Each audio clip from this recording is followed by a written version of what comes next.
तो hello friends. मेरा नाम निखिल कुमार भगत है और अभी मैं एमजीएम मेडिकल कॉलेज में पढ़ाई कर रहा हूँ। और मैंने भी अपनी मेडिकल की तैयारी कोटा से ही की थी। And thanks to MR sir for motivating me to make this video. तो बेसिकली आज हम जो लोग नीट 21 का एग्ज़ाम देने जा रहे हैं, आज हम उनसे इंटरेक्ट करना चाह रहे थे कि देखिए, ये जो समय है अभी का, नीट मतलब कि 21 का जो अभी का समय है और 20 का जो समय था पिछले साल, ये समय जो है लगभग लगभग सेम ही है। किस सेंस में सेम है? इस सेंस में सेम है कि देखिए, उस समय भी जब हमारा मार्च का समय था तो उसके 4 महीने बाद ही लगभग लगभग हमारा नीट का एग्ज़ाम था। और आज से भी हमारा लगभग 4 महीने के बाद ही हमारा नीट का एग्ज़ाम्स है। उस समय भी कोरोना के केसेस काफ़ी बढ़ ही रहे थे और आज भी कोरोना के केसेस बढ़ ही रहे हैं। उस समय भी काफ़ी अनसर्टेनिटी था कि लॉकडाउन क्या होगा, नहीं होगा, एग्ज़ाम्स पोस्टपोन्ड होगा, नहीं होगा। और आज भी बाहर के अगर आप न्यूज़ देखो, सुनो, तो ऐसा लगता है कि शायद क्या पता लॉकडाउन हो जाए, क्या हो जाए, हमारा एग्ज़ाम फिर से पोस्टपोन्ड हो जाए। न्यूज़ चैनल खोलो तो लगेगा कि अब तो संसार ख़त्म ही हो जाएगा, पिछले साल की तरह कोई नहीं बचेगा और पता नहीं क्या क्या। तो बहुत सारा चीज़ ऐसा चल रहा है पिछले साल की तरह ही। लेकिन एक चीज़ जो कि हो जाना है वो है आपका एग्ज़ाम, जो कि पिछले साल भी हो गया और इस साल भी हो ही जाना है अपने तय समय पर। तो मेरा सबसे पहले यही रिक्वेस्ट है आप लोगों से कि भाई, पहले बाहर की चीज़ों में अपना ध्यान भटकाना बंद कर दो। बाहर की चीज़ों में बिल्कुल भी अपना ध्यान मत लगाओ, उधर की चीज़ों में बिल्कुल भी डिस्ट्रैक्ट मत हो।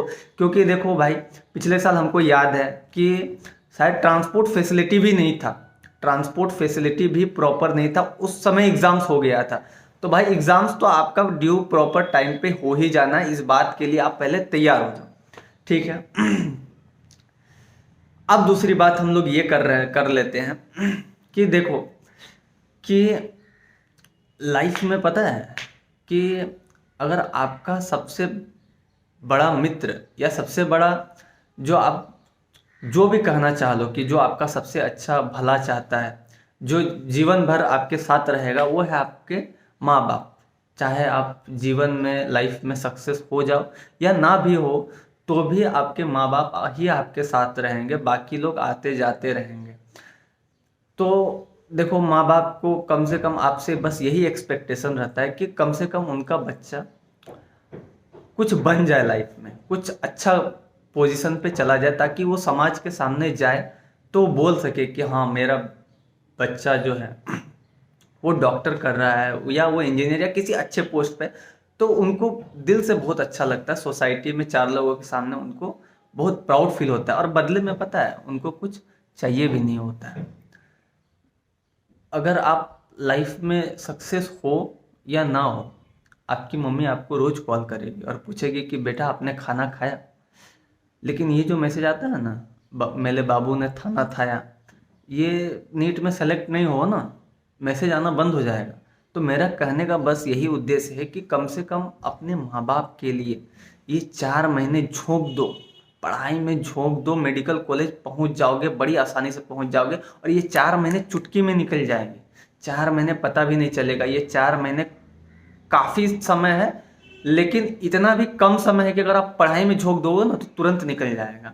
देखो, आप पूरे साल खूब कम ही मेहनत किए हो ना, कम ही पढ़े हो तो उतना फर्क नहीं पड़ता है। लेकिन अगर आप चीज़ 4 साल अच्छे से पढ़ लो ना, तो आप सिलेक्शन के बहुत ज़्यादा हकदार हो जाते हो। लेकिन आप पूरे साल खूब मेहनत किए हो, लेकिन ये 4 महीने अच्छे से मेहनत नहीं कर पाते हो ना, तो आपकी सिलेक्शन की प्रोबेबिलिटी बहुत कम हो जाती है। और ये पिछले साल बहुत लोगों के साथ हुआ है भी।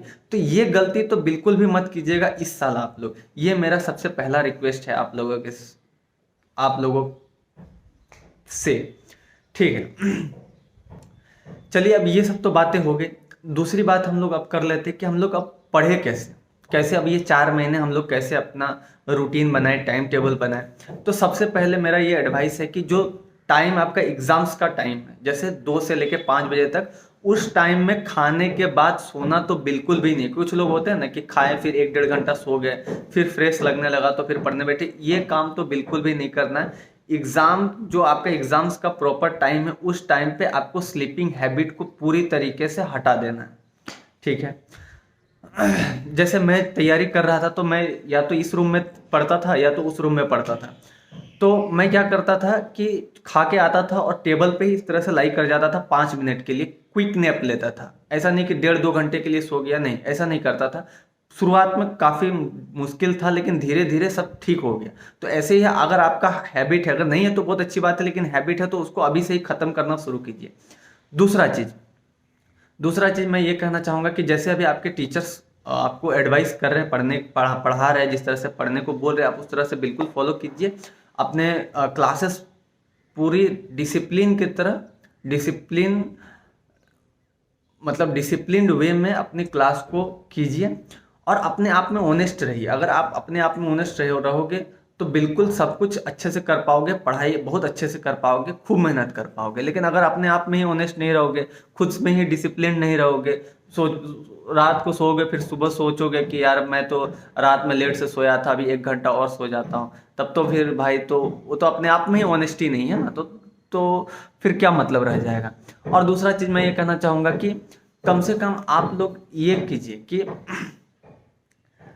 कि जो एक एक दिन में है ना, जैसे मैं ये सजेस्ट करूंगा कि जैसे आज का डे है तो मैं ये सजेस्ट कर रहा हूं कि आप एक दिन में कम से कम फिजिक्स के 45 क्वेश्चन तय सीमा में 45 मिनट्स या मैक्सिमम 1 आवर के अंदर वो 45 क्वेश्चंस को अटेम्प्ट कीजिए। तो इससे क्या होगा ना कि देखिए, हो सकता है आपके 20 to 22 क्वेश्चन ही सही हो, लेकिन अभी 4 महीने समय है ना यार, 4 महीने में और 20 क्वेश्चन सही हो जाएंगे।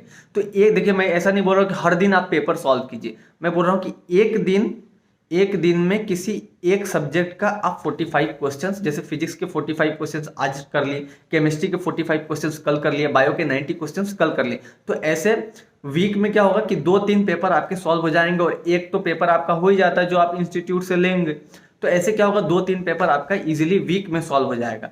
इसके साथ साथ देखिए, मैं ये सजेस्ट नहीं कर रहा हूँ कि हर दिन आप पेपर कीजिए, क्योंकि पेपर देने के बाद आदमी थक जाता है, फिर दूसरा कुछ भी तो पढ़ना होता है ना। तो इसीलिए एक एक टॉपिक, एक एक सब्जेक्ट वाइज, लेकिन फुल सिलेबस का आप अभी से ही करना शुरू कर दो कि 45 क्वेश्चन फुल सिलेबस का फिजिक्स के आज कर लिए, उसको मैच किया, क्या क्या गलती किया उसको अच्छे से दिमाग में रखना कि हमसे क्या क्या मिस्टेक्स हुए। फिर कल केमिस्ट्री के कर लिए 45 क्वेश्चन फुल सिलेबस के, इसी तरह परसों बायो के कर लिए 90 क्वेश्चन फुल सिलेबस के। तो इस तरह से करना, और एक दिन संडे को जो आपका जो इंस्टीट्यूट में है या फिर कहीं और से भी है, तो वहाँ से फुल सिलेबस का आप फुल पेपर आप सॉल्व कर, ठीक है। देखो यार, अगर अभी पढ़ लोगे ना, अगर आप कॉलेज में पहुँच जाओगे ना, तो फिर आप मेडिकल कॉलेज में जाकर फेल भी हो जाओ ना,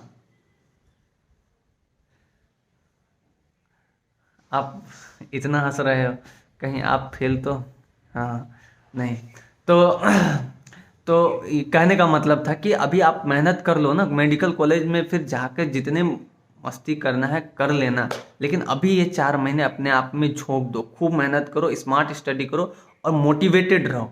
और कभी भी कुछ ऐसा लगे तो अपने टीचर से बात करो, अपने पेरेंट्स से बात करो, वो लोग हमेशा आपका भला चाहेंगे, वो लोग हमेशा आपको करेक्ट पाथ शो करेंगे, ठीक है। इसी के साथ मैं आप लोगों को बाय कर रहा हूँ, लेकिन आप लोग प्लीज़ अभी से 4 महीने तक बिना किसी डिस्ट्रैक्शंस के आप अपने आप को अपने आप में ही बांध लो, अपने आप में ही बांध लो, बाहर से किसी से मतलब नहीं है यार, अपने को अपने आप में ही विलीन कर लो एकदम से, और खूब मेहनत करो। देखो, लोग तो पढ़ते हैं, खूब मेहनत करते, पिछले साल भी देखो कि इतना सब कुछ था फिर भी कट ऑफ इतना हाई चला गया, क्योंकि बहुत जो बाहर के लोग थे खूब पढ़े नहीं यार, 570 जिनका नंबर आया था उनका भी रैंक 40,000 के आसपास था। इसका मतलब कि लोग तो पढ़ रहे हैं, हमें ही कुछ कमी है कि हमने उतना अच्छा से नहीं पढ़ा, उनके रेस्पेक्ट में हमने उतना एफर्ट्स नहीं डाला, इधर उधर में डिस्ट्रैक्ट हो गए। तो इस साल इस तरह बिल्कुल भी नहीं करना, ठीक है। तो ठीक है, पढ़ते रहिए और जोश मेंटेन रखिए, एकदम बी मोटिवेटेड। Thank you.